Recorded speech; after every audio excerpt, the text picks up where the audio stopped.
Hey, welcome back everyone. As you probably read in the title, we're going to be kind of just taking apart this HID headlight assembly for 05 to 11 Telco. That is right, I finally managed to pick up one piece of an HID assembly for my Telco, which came from the factory with base halogen ones, but I've been on the lookout for quite some time for at least a set or one of each HID ones, and these are in fact OEM, and it says HID on the top. I have briefly taken this back panel off, but I'm going to be showing you how to do that and kind of take apart each bulb and then put it back in.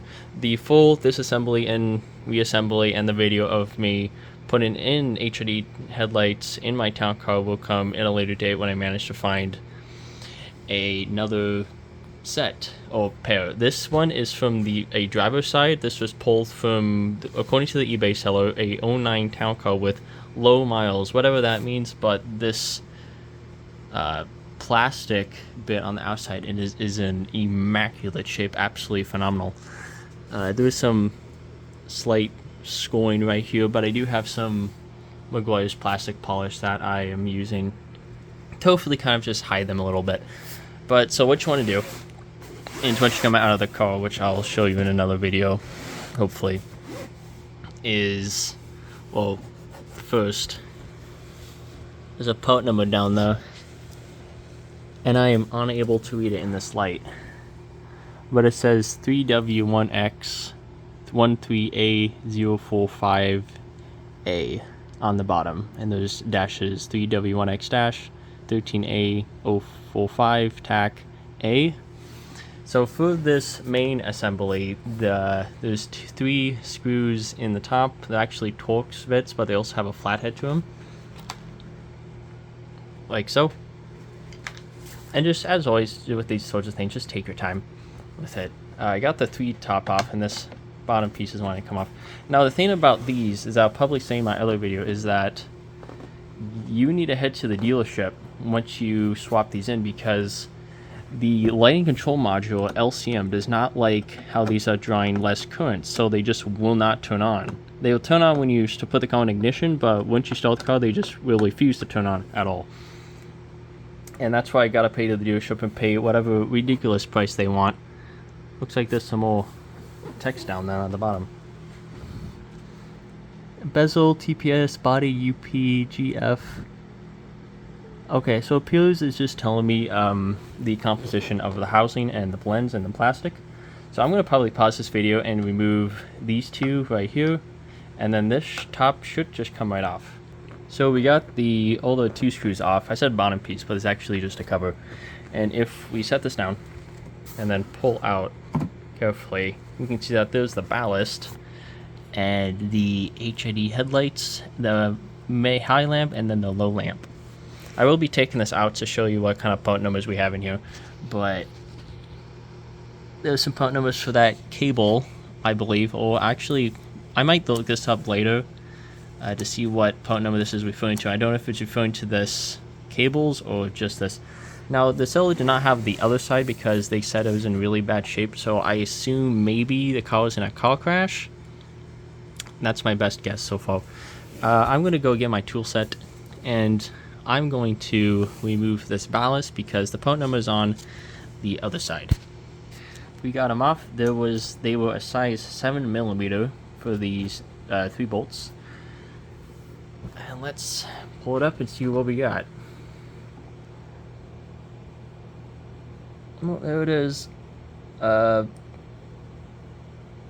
I have no idea what I'm expecting here, but that just, I don't know, it doesn't look original. There's no just Ford part number on it or anything. 3,000 hours usually with HID type DS1DRR. I'm gonna look this up when I'm done. And for the outer housing, there's a part number on this as well, and you should be able to see that. And then what type it is.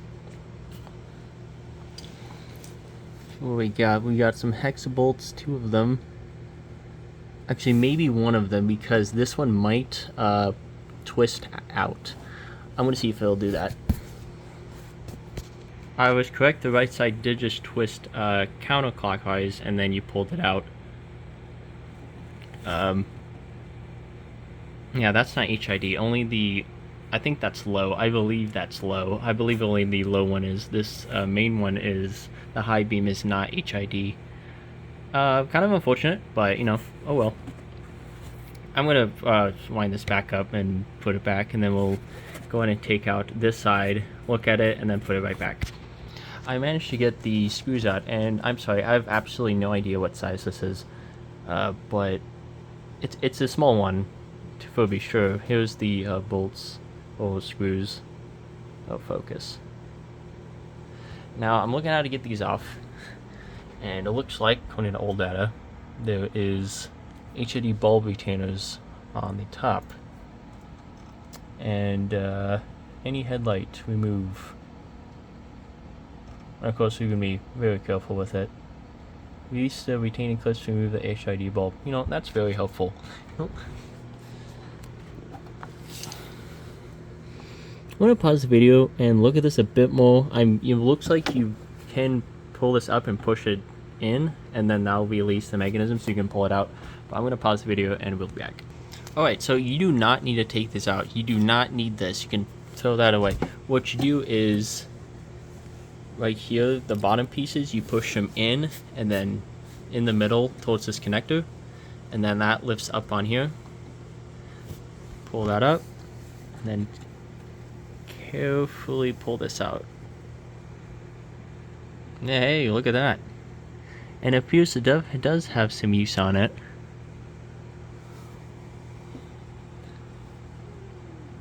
Osram Zenok Electronic, Germany, H9. Very nice. Let's go ahead and put this back in. Line it up, just set it in there, and then grab whatever side you want. You might need two hands actually. Alright, that's in. Then down. Push this over and in. Then same for the other side. And voila, it's back in. And the left side, there's no HID though, but we're going to go ahead and remove this as well so we can look at the side markers. And there's a bulb here and here, and they both light up, and the blinker assembly. Alright, we got the left side removed and the right side all stuck in. This looks like just twist and pull. Now for you, filament looks good. Very clean in there.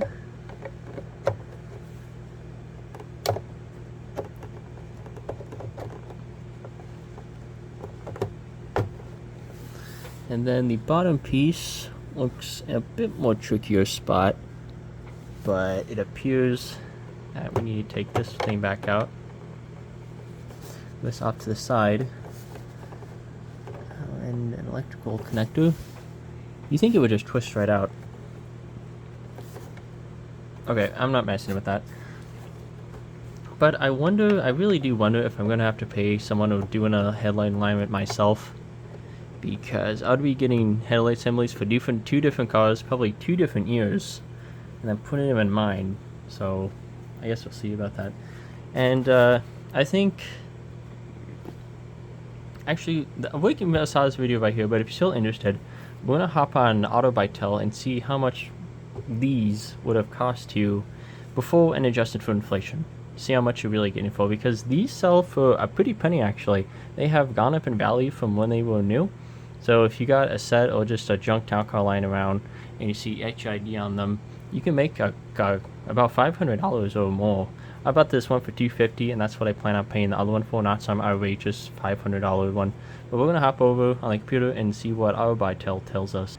Alright, so we got the 2009 and 2006 town car pulled up. I've selected the Signature Limited trim with just no options, no paint color options, just what you got.